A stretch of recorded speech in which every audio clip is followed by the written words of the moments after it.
you guys ever find yourselves as part of a movement, I don't know, a conversation, an ideology, and sort of step back and think to yourself, like, wow, you guys have really thought a lot about this. Like, okay, collectively, we've thought a lot about this. I made a video about a month and a half, 2 months ago, talking about how woke culture is eating itself. There's gonna come a time where another woke group is added to the woke group, and you have to accept them for who they are, what they want, what they're saying. You have to abide by all of their rules, and if you don't, you're a bad person. This is a problem that a lot of people have been dealing with a lot, but not a problem to the people who are a part of those groups. And they know that if they want to be accepted, then they must follow suit. This is a lot of words, it's a lot of language, it's a lot of honestly, it's a lot of terminology I didn't even know I needed to be aware of, that apparently gave me the social, the cultural, the political, the legislative, and probably even the spiritual clearance to open my mouth. One misstep in honestly what feels like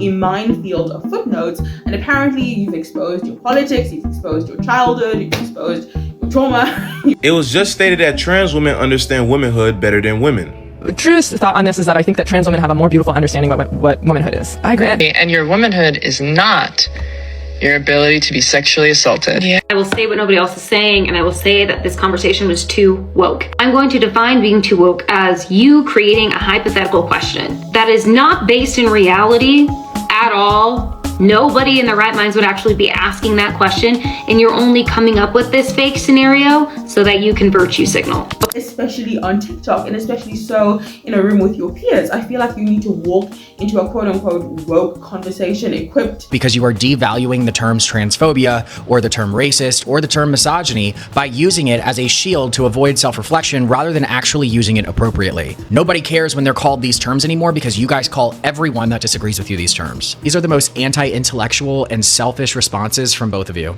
They're eating themselves. Their group that they spearheaded and got used to start is now firing their asses up. And I love to see it.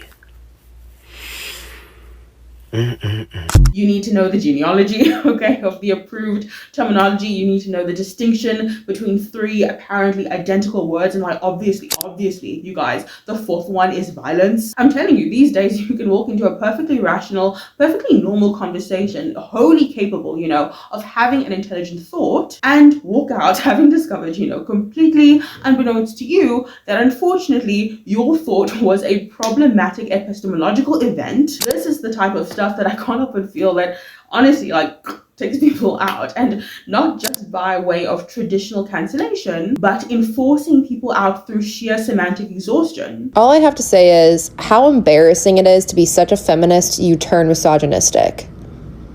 Like, how embarrassing. And also to be such a big influencer and take zero criticism.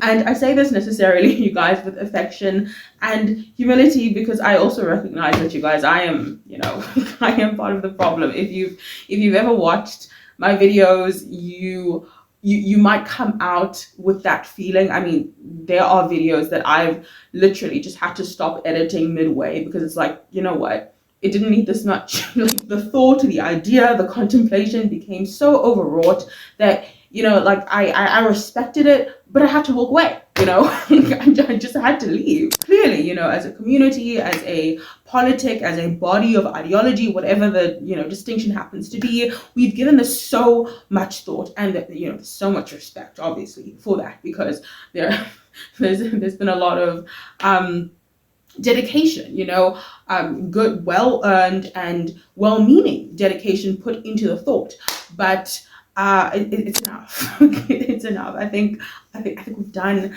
enough, and yeah, it's just had to reset my For You page. I can't take it no more. Everybody arguing, everybody mad, everybody getting canceled, everybody going through a controversy, everybody got a think piece. Enough! Do the renegade! Dance right now! Do the renegade right now! I don't mean to yell at you, but I don't know how many times I have to tell TikTok I am not interested. And another fucking thing, I am convinced that a lot of people on this app are specifically looking for things that they can turn into discourse or discourse that they can weigh in on. They intentionally misconstrue people's videos, misconstrue people's points, so that they can then go on to make a million fucking videos, get a bunch of comments and likes and followers, and basically profit off of the distress that is happening to this other person, distress that they are contributing to. Yeah, it's not fun anymore. It's not fun anymore. And I think genuinely that is the double-edged sword of socio-intellectual content. You know, eventually people get tired of being theorized. Building a cult following around a shared, you know, category of feeling, conviction, sympathy, resentment is remarkably easy. Maintaining it, I would argue, is even easier, especially when its grammar remains predictable. And, you know, for a woman like Drew, a woman whose public persona has been constructed substantially around oppositional feminism, and in particular, like, combative discourse dialogue around men, the assignment to stay relevant is honestly almost comically simple. You know, just keep doing what you're doing. Don't change anything. Don't extremize it too much. Don't dilute it too much. You don't want to be accused of rebranding, retracting, pandering, or capitulating to the political weather. Drew's audience had long already learned from her a fairly legible moral grammar. You know, women's experiences deserve recognition. Most, if not all, of male power apparently deserve suspicion, and women should not be expected to accommodate structures that diminish them. Again, this is all a part of her philosophy. But then the argument moved into distinctions between trans and cis women, particularly around contexts of sex vulnerability, exposures to sexual violence, and suddenly some woman inhabiting the same ideological house. You can call me a TERF all you want to. There's not a bitch-ass person on this planet that can explain womanhood to me.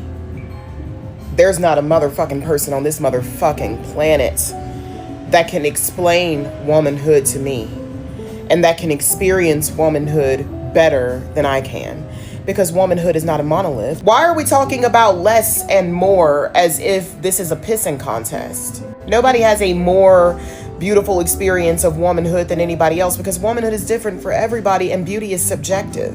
This is what irritates me about people who are so far up their own ass of progressive leftist politics that they lose touch with reality and they forget to ground themselves. This is what irritates me.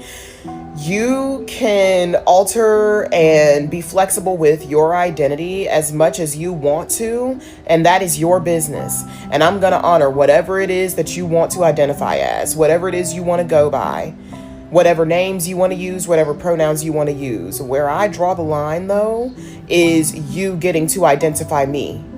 You don't get to have a motherfucking opinion about who I am. What the fuck do you think this is? Discovered, in my opinion, something more than just politically inconvenient. Offensive, even. The architecture of the house did not accommodate their experience. The only cis I recognize starts with an S. Don't come over here talking about a cis woman, a cisgender. Don't come over here with that with me. Don't. What they've been calling us at the beginning of time, woman, right? Woman. Wasn't no cis at the beginning of creation. It was just woman. It was just woman. So we're gonna keep it like that. Don't come over here talking about no, you're cis. Shut up. Shut up. Actually, it's just woman. It's just woman when you speak to me. Don't give me nothing that they didn't created within the last 20, 30, 40 years. Woman.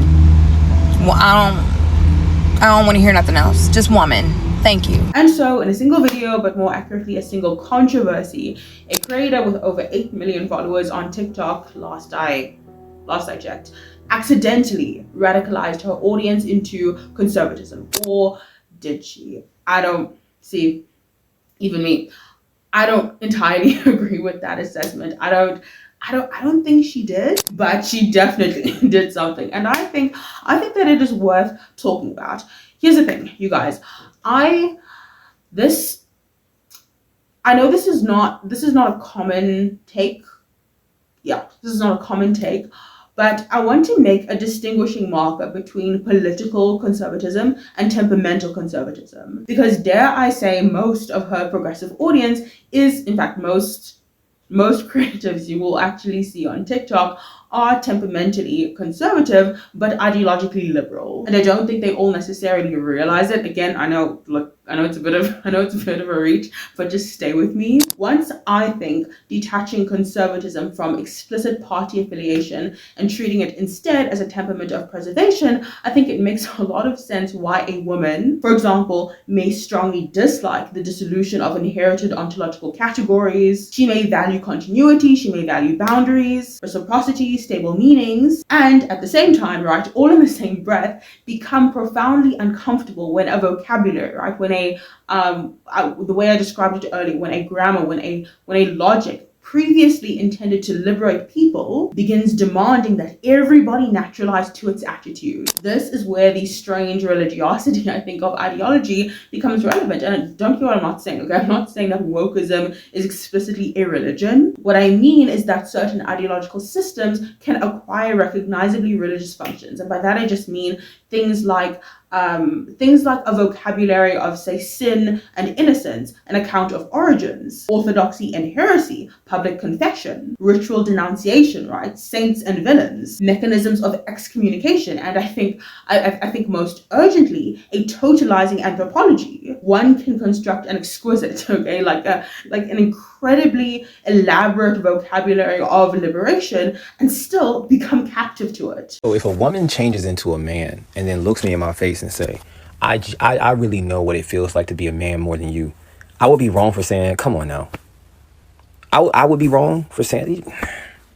And the contemporary woman who says, look, okay, I'm a woman, and guess what? My experience of womanhood is not reducible to somebody else's theoretical account of womanhood, may find herself being accused to be regressive precisely because she is trying to preserve an experiential category that she believes is being abstracted away from her. If you have a bunch of thoughts and opinions on Drew because you don't like her tone or her behavior or her existence, I do wonder if it is just racism.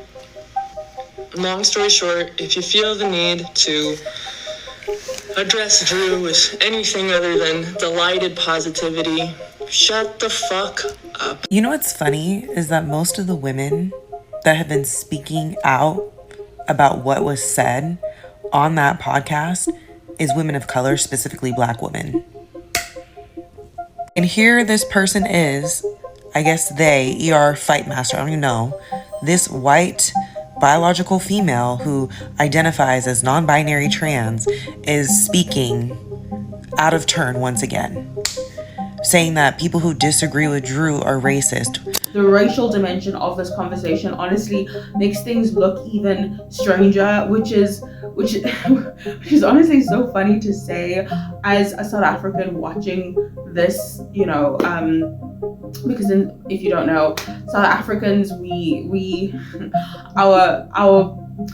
our social political culture tends to mirror that of the States. And so it's always interesting, but also in a strange way, familiar to see the way things unfold with this, like, oh, this is, you guys do things differently, but in a weird way, not that differently. When white women began describing critics of Drew's to be, you know, racist or misogynistic simply because they had an issue with what she had to say, notwithstanding the fact that substantial criticism was actually coming from liberal women of color, I think the accusation that, you know, those who have a bone to pick with some of the things that she said, you know, that they have some misogynistic issue or some racist issue,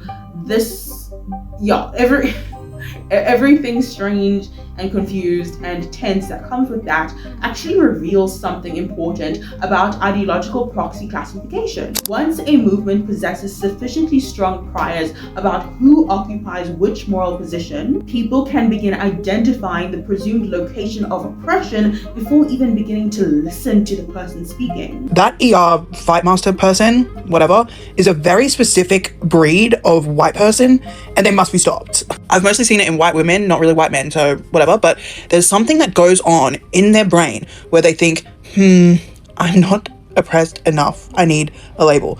Now they're a non-binary lesbian, and that's who they are. They are a non-binary lesbian before they are a white woman, because they don't want to be a white woman. They would rather be seen as a non-binary lesbian. Do you know what I mean?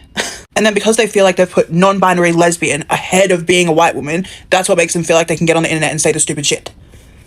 You know what I mean? Does that make sense to anybody else? Anybody else know what I'm talking about? Am I going to get jumped? Fucking hell. The critic becomes racist. The woman becomes somehow transphobic. Okay, the dissenter acquires this conservative villainy to them. Yet this is precisely where I think temperamental conservatism can become so so intellectually useful. And I say that because you do not need to believe that every inherited institution is good, nor that every inherited traditional category is immutable, to be wholly convicted in the idea that certain categories should not be dismantled simply because dismantling them feels emancipatory at that particular political moment. Burke's suspicion of abstract rationalism becomes relevant too, and obviously not because Burke was infallible. Obviously, he wasn't. I don't think any no matter how intelligent social observer was infallible in their interpretation of the world around them. But at the very least, I like that he understood that human beings may inherit structures, scaffolding that may precede their theoretical explanations. There is a difference between saying, this category has oppressed people and therefore it must be examined, and saying this category has been used oppressively and therefore everybody who finds anything meaningful in that category is ideologically suspect. And you know what? That is why I think this controversy feels less like a political conversion, like an explicit radicalization into conservatism, because honestly it's not, and more so like an exhaustion event. Women across otherwise incompatible political constituencies frequently experience contemporary gendered discourse as, at the very least, once that discourse reaches its extreme end, as an attack upon womanhood itself. And so it becomes so personal. And they experience this so personally. They experience this as an attack, one, because it kind of is, honestly, that's just my opinion, it kind of is, but also because I think they've become exhausted by having the most ordinary nouns in their lives converted into contested battlegrounds of jurisdiction, of theory, of social knowledge, and suddenly nothing is real anymore. And so while I completely respect anyone being what they want to be or being called what they want to be, the problem is, if anybody can be anything, there's nothing special about being something now. So like when you say something like trans women have a more beautiful experience of being a woman than a woman does, what does that really mean? Like I feel like it'd be someone saying like a white person who grew up around black people has a better experience of being black than a black person does, or has a more beautiful experience of black culture than black people do. And it's like, no, brother, because you're not in this culture. You are viewing it. You can aspire to it. You can recreate it in your own image, but you'll never actually be black. You'll never get the full experience of being black.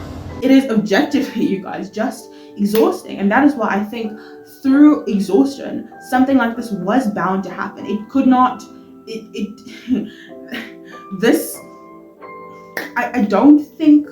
I'm not convinced that this could have unfolded any other way. And I don't think it's useful to prove to anyone, right, syllogistically, why that is an issue, as much as the issue in making women such an ideologically insecure category is self-evident in how exhausted people are just talking about it. And so perhaps the most interesting thing out of this that we can observe that Drew did, or at least that I personally can observe that Drew did, was not radically make her audience conservative at all, but remind us, especially if you're observing, that you can still be radically compassionate and still maintain your unwillingness to surrender every inherited category to abstraction. That is why this, I think, was always going to happen. You can ask people to reconsider their categories, to interrogate their assumptions. You can even ask them to wholly abandon certain inherited ideas, but eventually, if you make everything negotiable, if you make everything in some measure subjectively reproducible, someone is going to pop up outraged, okay, and ask probably the most conservative question imaginable. What still stays mine? What still stays real? What can't you copy and paste and exploit from me? And how far am I willing to go to preserve the integrity, right, of that definition? Obviously, when it comes to this particular discourse, we are speaking about women, but honestly, this could apply to anything.